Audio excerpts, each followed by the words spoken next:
Morning student, আমরা আজকে model set 6 আসছি, পেজ 560 5-এর প্রথম প্রশ্ন বইয়ের অঙ্ক পড়ে, যার জন্য আমি বইয়ের থেকে ভিডিওটা দিয়ে দিচ্ছি। আর 2 নম্বরের প্রশ্নটা আসছে 5-এর 2। কোনো মূলধন একই বার্ষিক শতকরা সরল সুদের হারে, কোনো মূলধন মানে নির্দিষ্ট কোনো টাকা বার্ষিক শতকরা সরল সুদের হারে 7 বছরে সুদে আসলে 7,100 টাকা হবে। সুদের হারটা দেওয়া নেই এবং 7 বছরে সুদ আসল 7,100 আর 4 বছরে সুদ আসল 6,200 টাকা। তাহলে প্রশ্ন দুটো দিয়েছে, মূলধনের সুদের হার কত। যেহেতু কোনো টাকা তুমি 7 বছর যদি রেখে দাও, তুমি রিটার্ন পাবে 7,100, আর যদি 4 বছর রাখো কম রাখছো, রিটার্ন কম পাবে 6,200। তার মানে তুমি এখান থেকে একটা জিনিস ভাবো, মূলধনটা কিন্তু একই, সেম মূলধন, কারণ ওই টাকাটাই তুমি যদি 7 বছর রাখো এত পাবে, 4 বছর যদি রাখো রিটার্নে এত পাবে। তার মানে মূলধনটা সেম। তাহলে বার করতে বলেছে কোথায়, সুদের হারটা বার করতে বলেছে। আমি দুটো নিয়মে অঙ্কটা বোঝাবো। প্রথম নিয়মটা একটু ছোট, পরেরটা আর একটু ভালো। তো প্রথম নিয়মে আমরা আসছি, রুল ওয়ান। তো প্রথম কথা হচ্ছে 7 বছরের সুদ আসল 7,100 টাকা। তার মানে আসল তো আছে, তার সঙ্গে 7 বছরের সুদ 7,100। সুদ আসল মানে আসল আর সুদের যোগফল।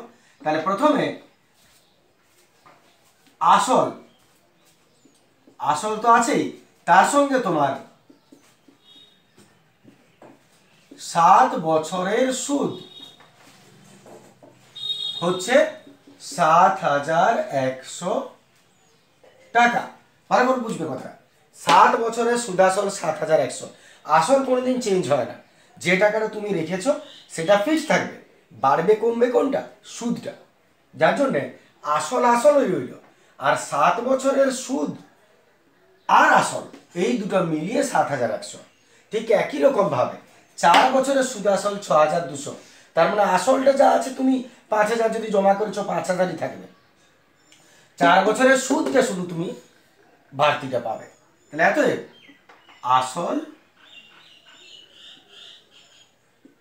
যুক্ত 4 বছরের সুদ, 4 বছরের সুদ এটা হচ্ছে 6,200 টাকা। এরপর আমরা মাইনাস করছি, মাইনাস করো, বিয়োগ করে এটাও এটাও এবং এটাও। তাতে যেহেতু দুটো আসল একই, নির্দিষ্ট টাকায় তুমি 7 বছরের জন্য রাখছো, 4 বছরের জন্য রাখছো, তাই আসল দুটো কাটতেই পারি আমরা। আর 7 থেকে 4 গেল, 3 বছর, 3 বছরের সুদ বিয়োগ করো 900 টাকা। তাহলে 3 বছরের সুদ যদি 900 টাকা হয়, এইখানেই করে নাও 1 বছরের সুদ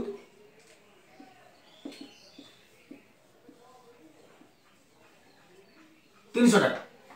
1 বছরের সুদ 300 টাকা। আশা করি এতটা ক্লিয়ার। আসল আর 7 বছরের সুদ মিলিয়ে সুদ আসল বিয়োগ করে নিলাম, 3 বছরের সুদ পেলে 900। তাহলে 1 বছর কত বার করে নাও, 300 টাকা। এবার তুমি প্রশ্নটায় ঘুরে এসো, এখন তোমার হাতে 1 বছরের সুদ কত দেওয়া আছে, 300 টাকা। আর 1 বছরের সুদ যদি 300 টাকা দেওয়া আছে, সময়টা তুমি পেয়েছো 1 বছর, সুদ কত 300 টাকা। আর এখানে তুমি বার করে নাও যে আসল কত, আসল তুমি এখান থেকে পাবে। একটা জিনিস লক্ষ্য করো, আসল আর 4 বছরের সুদ যদি 6,200 টাকা হয়, তাহলে এইখান থেকে তুমি 1 বছরের সুদ যদি 300 টাকা হয়, 4 বছরের সুদ কত দেখে নাও। 1 বছরের সুদ যদি 300 টাকা হয়, 4 বছরের সুদ কত হচ্ছে, 300 × 4, 3 × 4 = 1200 টাকা। তাহলে বিয়োগ করলে 3 বছরের সুদ পেলে 900 টাকা, 1 বছরের সুদ 300 টাকা, আর 4 বছরে বার করলে একবারে তুমি 4ও বার করতে পারো, 7ও বার করতে পারো, ছোটটাই নিলাম। 4 বছরের সুদ 1200 টাকা। এবারে তুমি লক্ষ্য করো এই জায়গাটা, 4 বছরে সুদ কত? 1200 টাকা। আর 4 বছরের সুদ আসল কত? 6200 টাকা। তাহলে ভেবে দেখো তুমি কথাটা কি বলছি আমি। 4 বছরে সুদ যদি 1200 টাকা হয় আর 4 বছরে যদি সুদ আসল 6200 টাকা হয়, তার মানে আসলটা কত টাকা 4 বছরে? আসল তো সেম থাকে, 4 বছর 2 বছর ফ্যাক্টর নয়, কিন্তু আমি এই ভাষাগত দিক থেকে বলছি যে 4 বছরে তাহলে আসলটা কত পড়ে, বিয়োগ করে দাও। যদি বুঝতে ডাউট হচ্ছে আমি আর একটু পরিষ্কার করে বলি। 4 বছরে সুদ আসল কত? 6200 বলে দিয়েছে। 4 বছরে সুদ আসল 6200 টাকা। 4 বছরে এটা কি বেরিয়েছে দেখো, সুদ। এটা কি বটে? সুদ বটে।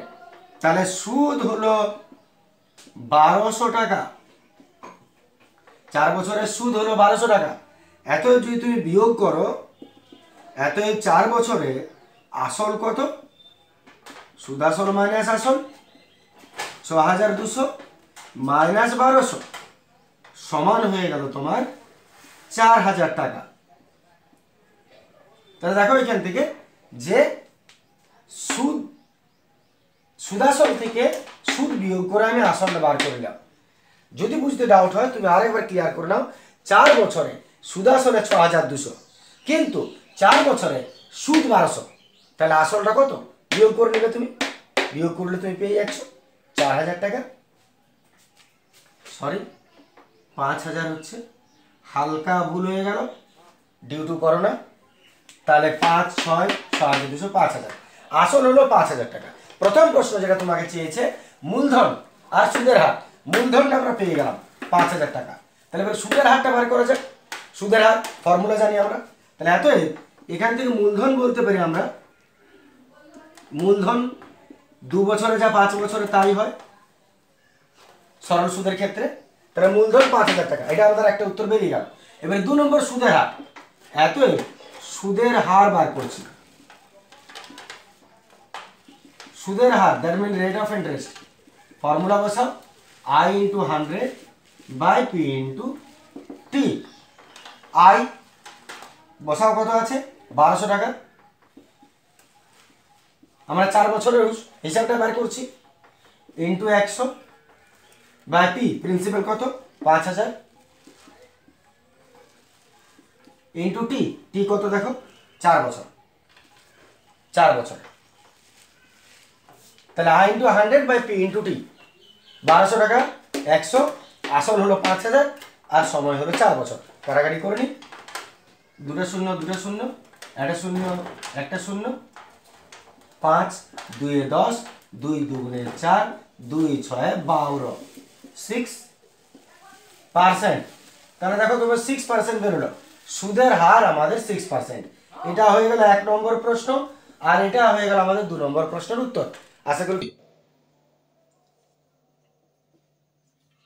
5 প্রশ্ন বলছে, এক ব্যক্তি একই সময়ে 2,40,000 টাকা এক খণ্ড জমি কিনেছেন আর 2,80,000 টাকা দিয়ে একটা গাড়ি কিনেছেন। এবার বলেছে জমির দাম প্রত্যেক বছর বৃদ্ধি পায়। তাহলে জমির দাম প্রত্যেক বছর 25% হারে বৃদ্ধি পাচ্ছে, আর গাড়ির দাম প্রতি বছর 20% হারে হ্রাস পাচ্ছে। তাহলে প্রশ্ন হচ্ছে যে 2 বছর পর জমি আর গাড়ি দুটোই বিক্রি করে দিলেন, তাহলে তার লাভ হলো না ক্ষতি হলো? তো দুটো আলাদা পার্টের অঙ্ক, দুটো আলাদা ভাবে করছি আমরা। প্রথমত জমির ক্ষেত্রে আসা যাক। প্রথমত জমির ক্ষেত্রে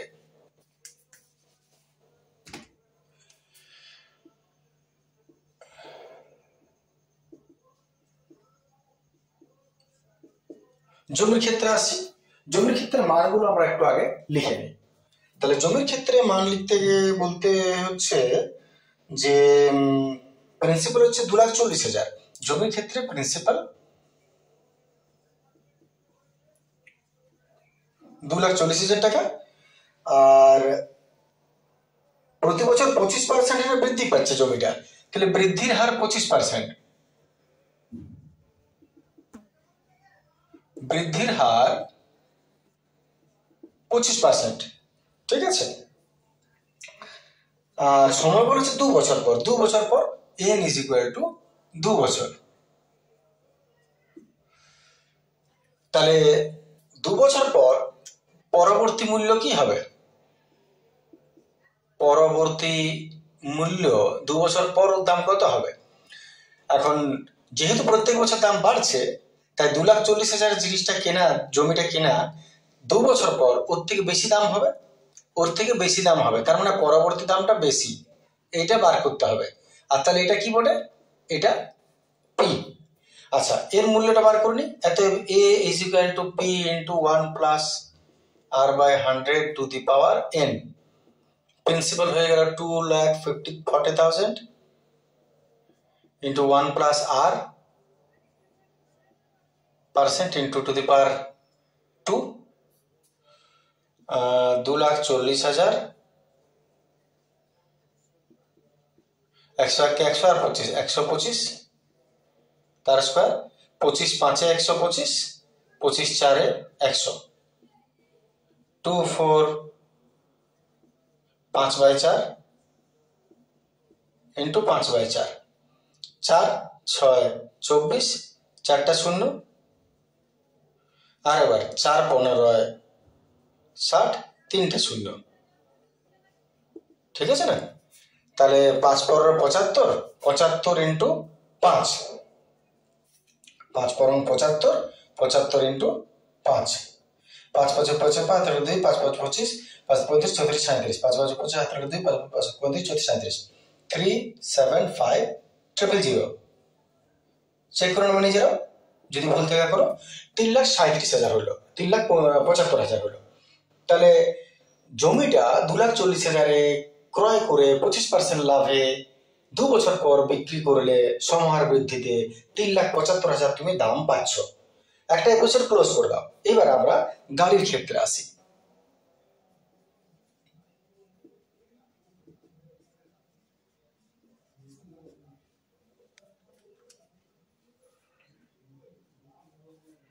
গাড়ির দাম প্রতি বছর 20% হারে হ্রাস পাচ্ছে।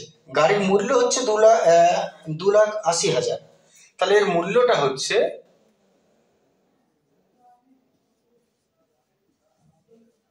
2,80,000 টাকা। এটা কিন্তু হ্রাস পাচ্ছে 20%, প্রতি বছর 20% হারে হ্রাস পাচ্ছে।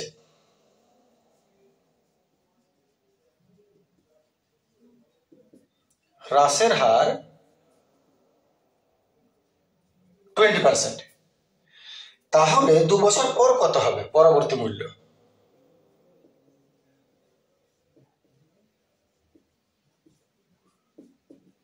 পরবর্তী মূল্য একটু চেক করে নেওয়া যায়।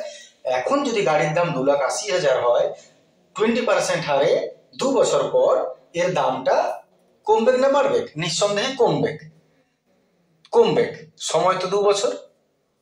কমবে, কমবে মানে যেটা কমে সেটা পি, কিন্তু যেহেতু হ্রাস বলেছে তাই উল্টো হবে, এটা হবে এটা হবে পি। আশা করি বুঝতে পেরেছো। যদি বুঝতে অসুবিধা হয় তাহলে তুমি অবশ্যই সমাহার বৃদ্ধির একবার প্লে লিস্টে আছে, চেক করে নেবে। যদি কারো এই অঙ্ক সম্পর্কে অসুবিধা থাকে, তো অসুবিধা থাকার কথা না, এগুলো তোমরা নিজেরাই জানবে ব্যাপারটা। যদি থাকে তাহলে একবার ক্লিয়ার করে নেবে চ্যাপ্টারটা দেখে, অবশ্যই তাহলে ক্লিয়ার হয়ে যাবে জায়গাটা। বাস এতই আমরা মান বসাচ্ছি, p into 1 minus r by 100 to the power n।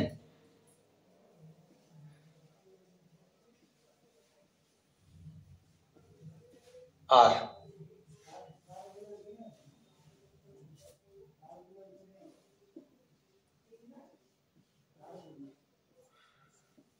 10 কে 10, তার থেকে 2 গেল 8, 4 2 4 8, 2 5 10। দরকার নেই এটা কাটার, এভাবে থাক, এটা বেটার আছে। 2 8 2,80,000 ইন্টু 8/10 ইন্টু 8/10, 2 শূন্য গেল। এতে 28 কে 8 দ্বারা, 8 এর 64 4 হাতের 6, 8 এর 64 4 হাতের 6, আর 2 16 17 18 19 20 21 22, তাকে আরেকবার 8 দ্বারা, 4 8 32 2 হাতের 3, 4 8 32 2 হাতের 3, 8 2 16 17 18 19 9 হাতের 1, আর 2 16 আর 1 17, 1792, 1792, আর পিঠে দুটা শূন্য। এত টাকা 79,200 টাকা। আচ্ছা, এই দুটো তোমার পেয়ে গেছো। তুমি প্রশ্নটা এতটা পর্যন্ত ক্লিয়ার করে নাও যে হ্যাঁ এটা ঠিক আছে। এটা যদি ঠিক আছে তাহলে শেষ জায়গায় আমরা যেটা দেখবো, প্রশ্নটা কি বলেছে তোমাকে, যে 2 বছর পর জমি বাড়ি বিক্রি করলে তার কত লাভ বা ক্ষতি হবে। টোটাল লাভ না ক্ষতি হলো সেটা তোমাকে দেখতে হবে। তুমি কি করে বুঝবে? এক কাজ করি, আমরা দেখে নিচ্ছি মোট ক্রয় মূল্য কত, মোট বিক্রয় মূল্য কত, তাহলে লাভ না ক্ষতি হলে পেয়ে যাবো। অন্য কিছু আমার যাওয়ার দরকার নেই। নিচে প্রশ্ন লিখছে, আশা করি দেখতে পাওয়া যাবে। এতএব শেষ কাজ করি, এতএব মোট ক্রয় মূল্য কত, 2,40,000 প্লাস 2,80,000, তাহলে 2,00,000 4 লাখ আর 8,4 12, 5,20,000। একটু দেখে নি আরেকবার, 8,4 2 17 লাখ 2 4 5, আশা করি ঠিক আছে। আর মোট বিক্রয় মূল্য এটা 3,75,000, আর এটা হলো 1,79,200।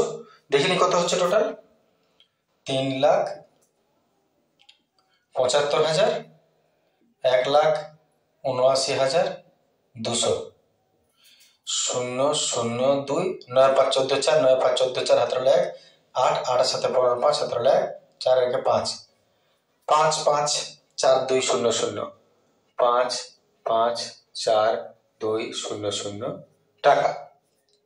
তাহলে লক্ষ্য করো, কিনতে তোমার 5,20,000 লাগলো, বিক্রি করে 5,54,000 পেলে, তার মানে লাভ হয়েছে। এতএব লাভ কত দেখে নি, নিচের অংশটা দেখতে পাওয়া যাচ্ছে। হ্যাঁ, কোন ক্রমে হয়ে যাবে। এতএব মোট লাভ মাইনাস করবো, গোলা 2 10 8 দিতে 17 লাখ, 4 1 5 5 10 5 দিতে 17 লাখ, 6 6 12 6 দিতে 17 লাখ, সরি ভুল হলো, উল্টো দিকে ঠিক করে দিলাম।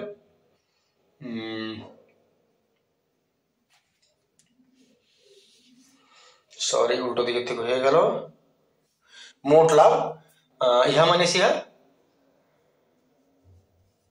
-5, তাহলে বিয়োগ করে দিলে হলো তোমার এদিকে 200 আর 4 3 34,200 টাকা। প্রশ্ন বলেছে কত টাকা, তাই না? হ্যাঁ, শতকরা বলে না, এটাই উত্তর। তাহলে 34,200 টাকা। একটু চেক করে নাও যদি গুণভাগের কোথাও ভুল আছে। প্রসেস এটাই থাকছে। প্রশ্ন 6 প্রশ্ন দেখো। প্রশ্ন বলেছে 1/x - 2 × x - 4 plus 1/x - 4 × x - 6 plus 1/x - 6 × x - 8 plus 1/3 is equal to 0, যেখানে x not is equal two 2 4 6 or 8। তো সলভ কি করে করব, এটা খুব ইজিলি পদ্ধতিতে হচ্ছে না সলভটা, একটু চেঞ্জেস আসবে এর মধ্যে। যেমন তোমাকে কয়েকটা কাজ করতে হবে। আগে আমরা এক কাজ করছি, আমাকে এইখানে একটু 2 দরকার হবে, প্রত্যেকটাতে 2 দরকার হবে, এই প্রত্যেকটাতে 2 দরকার হবে। এবং এই 2 দেওয়ার জন্য আমরা কি করব, আমরা একটা বাইরে আগে 1/2 নিয়ে নেব। 1/2 নিয়ে, আর এখানে তুমি 2/x - 2 × x - 4 লিখো। আমি বলে নিচ্ছি যে তুমি যদি ব্র্যাকেট তুলে দাও মনে করো, তাহলে কি হবে, 2 এর সঙ্গে গুণ হয়ে যাবে, 2 2 কেটে যাবে, তার মানে সে 1 আসছে, ঠিক আছে না? এইবারে এখানেও 2/x - 4 × x - 6 plus 2/x - 3 × x - 8, ব্যাস এতটা পর্যন্ত। এতটা পর্যন্ত এটা যেমন আছে ধরো লক্ষণ থাক, এর সঙ্গে কোনো সম্পর্ক নেই। তাহলে তার একবার চেক করে নাও। কি করলাম আমি, 2 2 2, তুমি যদি কমন নেই নাও 2, তাহলে 1 2 এর সঙ্গে উপর নিচে 2 2 কেটে যাবে, মানে যা আছে থেকে যাবে। বা তুমি অল্টারনেটিভ অন্যভাবে ভাবতে পারো, যদি তুমি ব্র্যাকেট তুলে দাও তাহলে 1 2 এর সঙ্গে গুণ হবে, এর সঙ্গে গুণ হবে, এর সঙ্গে গুণ হবে। তাহলে যদি এটা এর সঙ্গে গুণ হয় তাহলে মনে করো এটা 2 হয়ে গেল, 2 2 কেটে গেল, 1ই হলো। এটাও 2 গুণ হবে, 2 2 কেটে যাবে 1 হবে, 2 2 কেটে যাবে 1 হবে, ঠিক আছে? মানে আমার প্রসেস ঠিক আছে। এইবারে আমি কি করব, যে এটা যেমন আছে থাক, এটা এবারে থেকে যাবে আমাদের। এই জায়গাটা একটু বোঝাতে হবে, এই জায়গাটা লক্ষ্য করো, নিচে যেমন আছে থেকে যাবে। দুটো লাইন একটু মনে রাখার আছে, এই প্রথম লাইনটা আর দ্বিতীয় লাইনটা, মেনলি এই দুটো লাইনে তোমার মনে রাখার আছে। তাহলে এই দুটো তুমি নিচে লিখো। এইবার তুমি এক কাজ করো, এটা মাইনাস এটা উপরে লিখো, এটা মাইনাস এটা। দেখো তুমি এই দুটোকে যদি বিয়োগ করো তো তুমি 2 পাবে, এই দুটোকে যদি বিয়োগ করো তুমি 2 পাবে। তাহলে আমি উপরে লিখছি x-2 মাইনাস x-4।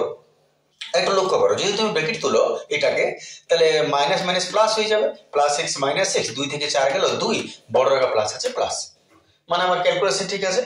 এই সেম প্রসিডিউর তুমি এখানেও ফলো করো। x-4 ইন্টু x-6, উপরে কি হবে x-4 মাইনাস x-6। এখানেও বিয়োগ করলে তুমি দেখো, বিয়োগ করলে তুমি 2 পাবে। আবার নিচে যেটা আছে ওটা রেখে দিচ্ছি, আর উপরে একটা মাইনাস আর একটা। সুবিধা কি, এর সঙ্গে এটা বিয়োগ করলে 2 পাওয়া যায়, এর সঙ্গে এটাকে বিয়োগ করলে 2 পাওয়া যায়, এর সঙ্গে এটাকে বিয়োগ করলে 2 পাওয়া যায়। Plus 1/3 is equal to 0। Mainly এই দুটো জিনিসই তোমাকে রিমেম্বার করে রাখতে হবে, ঠিক আছে? এই দুটো লাইন মনে রাখতে হবে, বাকি তোমার সাধারণ প্রসেসে প্রায় যাবে। এবার দেখো, তাহলে এই পরের কাজ 1-2 যেমন আছে থাক।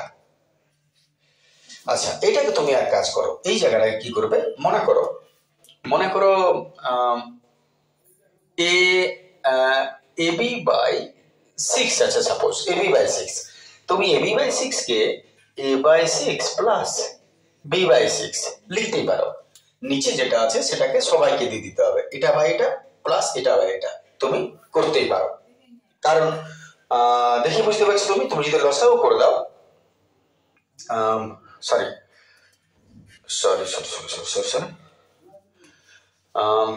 যদি এরকম থাকে, ভুল বললাম, এইটা যদি a প্লাস b বাই 2 থাকে, a প্লাস b বাই 6 থাকে, তাহলে তুমি a by 6 plus b by 6, যদি এখানে ইনটু সম্পর্ক হয় তাহলে প্লাস কি করে হবে, তাহলে যদি a by 6 plus b by 6 তুমি লিখতে পারো। আবার আমি কথাটা বলি, মনে করো x minus b by 2a আছে, তুমি চাইলে এটা আলাদা করতে পারো x by 2a by b by 2a। মানে তুমি যদি এদেরকে আলাদা করবো বলো, নিচে যেটা আছে সেটা কিন্তু সবাইকে দিয়ে দিতে হবে, ঠিক আছে না? তাহলে এবারে শুরু করা যাক। সেই নিয়ম অনুযায়ী তুমি এখানটা লক্ষ্য করো, এটা মাইনাস এটা বাই এটা আছে, তুমি যদি এর থেকে আলাদা করো তাহলে এটা বাই এটা মাইনাস এটা বাই এটা হয়ে যাবে, এটা বাই এটা মাইনাস এটা বাই এটা, এটা বাই এটা মাইনাস এটা বাই এটা, ঠিক সেম প্রসিডিওরে যাবে। তাহলে একটু আমরা করে নিই ওটা। তাহলে উপরে হলো x-2 বাই পুরোটা, x-2 ইন্টু x-4 মাইনাস, এবার এটা x-4 by x-2 into x-4 plus, এবার এটা বাই এটা x-4 by x-4 into x-6 minus, এটা বাই এটা x-4 বাই x-6, ঠিক আছে না? প্লাস প্লাস এটা বাই x-6 বাই এটা x-6 into x-8 minus x-8 by x-6 into x-8 plus 1/3 is equal to 0। দেখে না, আশা করি ঠিক আছে। আমি আবার বলছি, এটা বাই এটা মাইনাস এটা বাই এটা, একটু আগে বুঝিয়েছি আমি কথাটা, তেমনি এটা বাই এটা মাইনাস এটা বাই পুরোটা, আর একবার এইটা বাই পুরোটা মাইনাস এইটা বাই পুরোটা আমি আলাদা করতে পারি। এটাতে করে কি সুবিধা হলো তোমার, এটা করে আমাদের এই সুবিধা হলো যে এর মধ্যে কিছু জিনিস কেটে যাচ্ছে। যেমন দেখো, এটা গেল, তাহলে পড়ে রইল 1 বাই x-4 মাইনাস এটা গেল 1 বাই x-2 প্লাস এটা গেল 1 বাই x-6 মাইনাস এটা 1 বাই x-4 প্লাস এটা গেল 1 বাই x-8 মাইনাস এটা গেল 1 বাই x-6 সমান 0।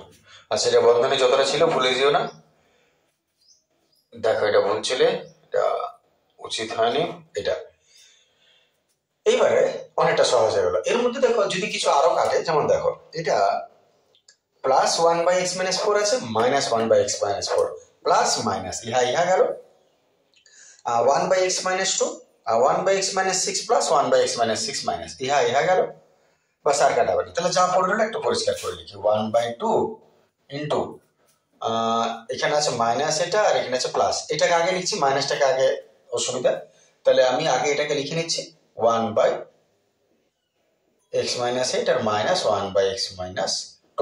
আরেকবার চেক করে নাও কোনো কিছু পড়ে আছে, পড়ে নাই। আমি আরেকবার দেখে নিই, এটা পড়ে আছে, এটা পড়ে আছে, এর মধ্যে এটা মাইনাস ছিল বলে পরে লিখলাম, এটা প্লাস ছিল আগে লিখলাম। আর পেছনে আছে 1/3 ইজ ইকুয়াল টু 0 ধরে লক্ষণ ধরে রইল। এরপর এইখানে যখন পৌঁছেছো এটাকে তুমি একটু লসাগু করে দাও। লসাগু করলে ইহা মাইনাস ইহা হয়ে যাবে, সাধারণ লসাগু, ইহা কে ইহা মাইনাস ইহা কে ইহা। এবার ব্র্যাকেট রেখে মাইনাস আছে, সাইনটা চেঞ্জ হয়ে যাবে। এটা তুমি একটু সলভ করে নাও। অতএব এখানে তোমার রইল প্লাস এক্স মাইনাস এক্স চলে গেল, 2 আর 8 গেল 6, তাহলে 6 বাই ধরো লক্ষণ x-8 ইন্টু x-2, ঠিক আছে না? আচ্ছা এখানে যদি বন্ধনী দিবে তো দিয়ে দাও, এটা 2 3 6 কেটে গেল, পরিষ্কার করা পর্যন্ত। এবারে তুমি কত পাচ্ছ? তাহলে এখানে নিচে হয়ে গেল, উপর 3 কে 3 হলো, আর নিচে এই দুটো যদি আমি লসাগু করে নিই, তাহলে লসাগু হয়ে গেল তোমার এই দুটো সরি গুণ করে নিই যদি, x মাইনাস এর x-2, তাহলে গুণ হয়ে গেল x² মাইনাস 8 আর 2 10x মাইনাস মাইনাস প্লাস 8 2 16, গুণ করে নিলে এই দুটো গুণ করে দিলে পেলে ইজ ইকুয়াল টু 0। ঠিক আছে, তাহলে পরিষ্কার দেখাচ্ছে। এইবারে লসাগু করে দাও, ফাইনাল রাউন্ড আবার লসাগু করছি, এই দুটো লসাগু। অতএব দুটো যদি লসাগু করো তাহলে লম্বা দাড়ি 3 আর এটা পুরোটাই লসাগু হবে, 3 into x² minus 10x plus 16। একটু দেখে নি এইটা এবং এটা লসাগু, লসাগু করলে এটা আর এটা দুটোই হবে, দুটোই লিখেছি উপরে, তাহলে এই দুটোই লিখলাম, ঠিক আছে না? এই দুটোই লিখলাম, বেশ। এবার উপরে কি হবে, এটা আছে তার মানে 3 3 3 কে এটা হয়ে যাবে 9 প্লাস এটা x² x² হয়ে যাবে minus 10x plus 16 is equal to 0। ঠিক আছে, দুটো লসাগু করে নাও যেটা পাচ্ছ। আচ্ছা এইবারে x² মাইনাস 10x এই দুটো যোগ হয়ে যাবে 16 আর 9 25 ইজ ইকুয়াল টু, আচ্ছা 3 এর সঙ্গে এটা শূন্যর সঙ্গে ক্রস করে দাও, ক্রস মাল্টিপ্লিকেশন যা আছে সবার সঙ্গে শূন্য গুণ হলে শূন্য হবে, একটু বড় হয়ে যাবে। ঠিক আছে, বড় শূন্য হয়ে গেল। তাহলে নিচের পোর্শনটা যদি ওদিকে গুণ হয় তাহলে 0 সঙ্গে গুণ হলে সবকিছু 0 হয়ে যায়। এবার এটাকে একটু মধ্যসহগ করে নাও, নাহলে ফর্মুলা করে নাও, মধ্যসহগ বা ফর্মুলা যেটা খুশি করে নাও। আমি মধ্যসহগ ফর্মুলা করে নিচ্ছি, a² মাইনাস b² আর এখানে 2ab, ঠিক আছে না? তাহলে মধ্যসহগ করে শেষ করে কোনো অসুবিধা নেই। তাহলে ফর্মুলা হয়ে গেল a মাইনাস b তার হোল স্কয়ার সমান 0। এত এ মানে তো x মাইনাস 5 দুবার, এটা সমান 5, এটা সমান 5, দ্বিঘাত সমীকরণ যেহেতু তাই দুটো মান বেরোবে x এর মান, অতএব x এর মান 5ই হলো দ্বিঘাত সমীকরণ। বাস এতটাই ছিল। যদি কোনো প্রবলেম হয় নিশ্চয়ই বলবে। চলে আসে আমরা পরের প্রশ্ন।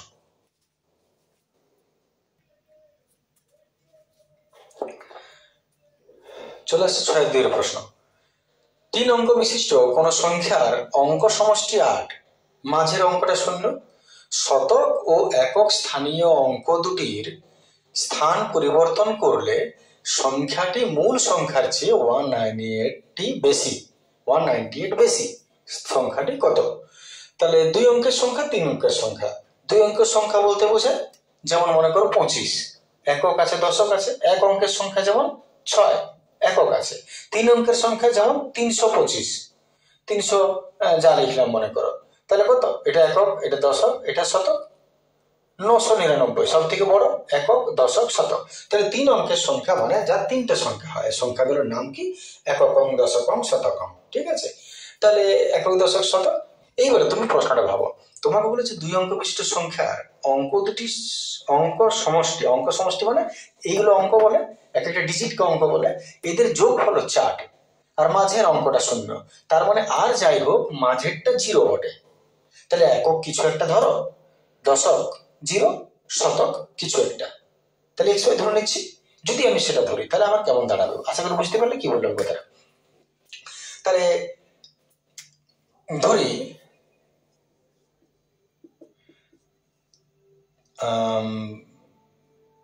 3 অঙ্ক বিশিষ্ট সংখ্যা, ধরি এককের অঙ্ক এক্স আর মাঝেরটা 0 বলেছে, মানে দশক তো 0। তাহলে শতকের অঙ্ক ওয়াই। তাহলে 3 অঙ্কের একটা সংখ্যা যদি বলে, আমি আবার রিপিট করছি, তাহলে মাঝের অঙ্কটা 0 হবে, তার মানে মাঝের ডিজিটটা 0, তার মানে দশকটা 0। তাহলে একক এটা, শতক এটা। তাহলে 3 অঙ্ক বিশিষ্ট সংখ্যা কত? যদি একক দশক শতক ধরে নি কোনটা কি, তাহলে অতএব 3 অঙ্ক বিশিষ্ট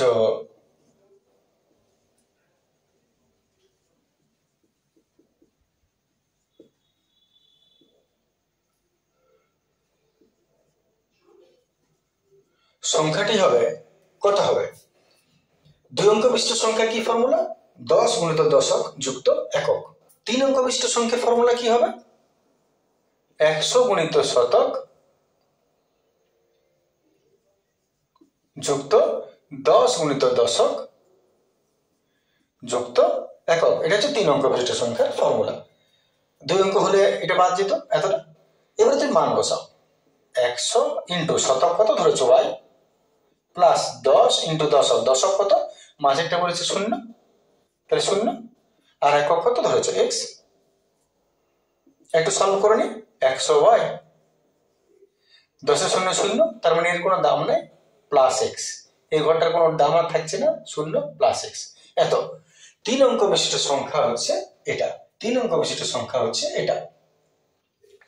এইবারে দ্বিতীয় স্টেপটা আসা যাক। তোমাকে কি বলেছে?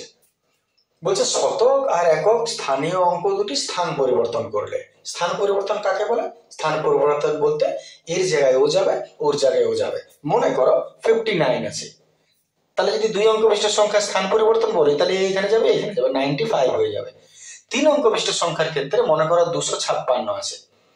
যদি বলি যে একক স্থানীয় অঙ্ক, শতক আর একক স্থানীয় অঙ্ক দুটি স্থান পরিবর্তন, শতক আর একক, তার মানে 6টা এখানে চলে যাবে, 2টা এখানে চলে যাবে, এটা এমনি থেকে যাবে।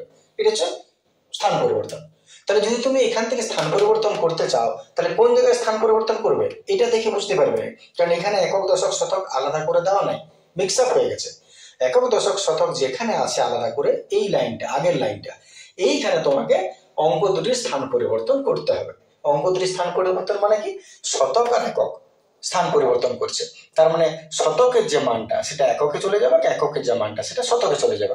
তাহলে এই লাইনটা থেকে স্থান পরিবর্তন করবে, এটা নয়, এটা কিন্তু মিশে গেছে। তাহলে স্থান পরিবর্তন করলে কি দাঁড়াচ্ছে? তবে শর্তানুসারে চলে আসে, শর্তানুসারে ভাষাটা শুরু করা যায়।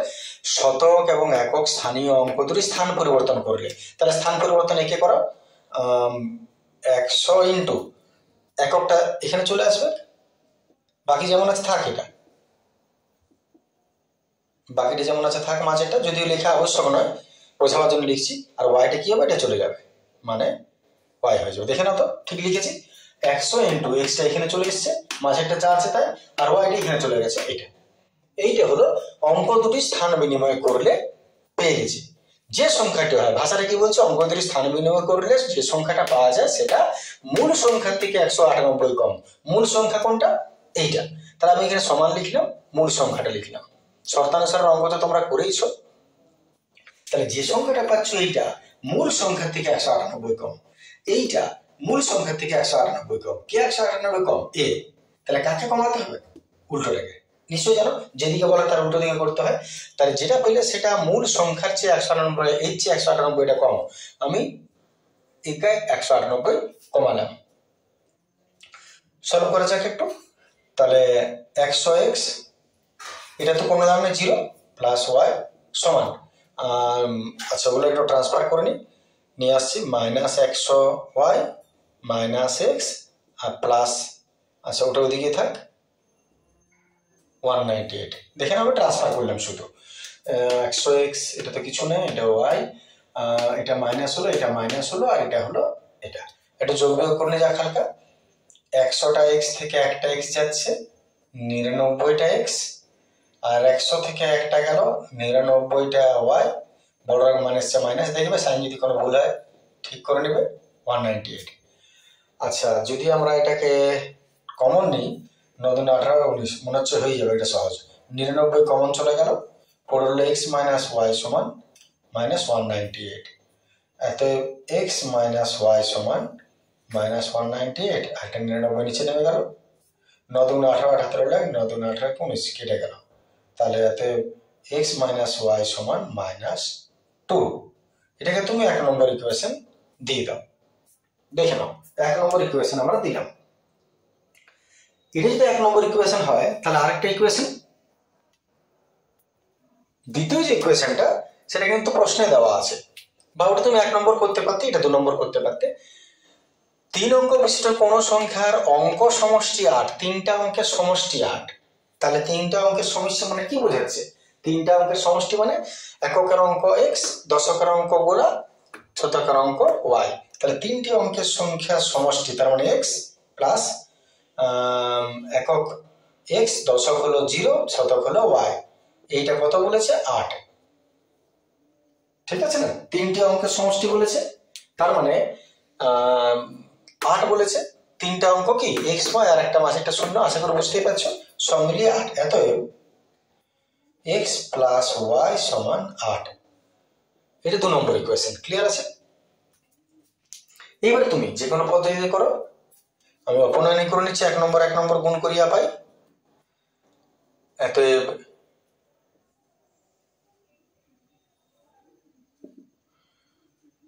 x মাইনাস ওয়াই সমান মাইনাস 2, x প্লাস ওয়াই সমান 8। ক্লিয়ার আছে? একটা x একটা x, দুটা x, আর এটা প্লাস এটা, তার মানে মাইনাস 2 প্লাস 8, মানে হয়ে গেল তোমার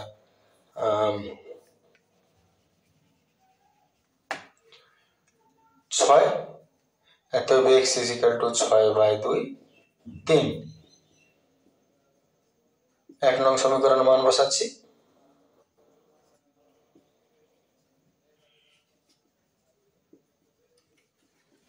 প্লাস 3 দিয়ে গেল মাইনাস 3, নিচের অংশটা দেখাচ্ছে। যারা বুদ্ধিমান তারা দেখতে পাবে, যারা বুদ্ধিমান না তারা দেখতে অসুবিধা হবে। তো মাইনাস ওয়াই সমান মাইনাস মাইনাসে গেল মাইনাস 5, দেখে নাও। ঠিক আছে? এত মাইনাস 1 সমান মাইনাস 5 হলো, মাইনাস মাইনাস গেল। এত এক্স এর মান হলো 3, ওয়াই এর মান হলো কত? 5। প্রশ্নে কি বলেছে? সংখ্যাটা কত? এত সংখ্যাটি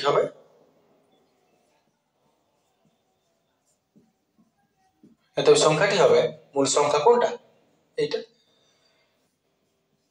100y প্লাস এক্স, তাতে মান বসাও, 100 ইন্টু ওয়াই হচ্ছে 5 প্লাস এক্স, 5 100 500 প্লাস 3 503, উত্তর হলো 503। বাস 503। চলে আসে পরের প্রশ্ন।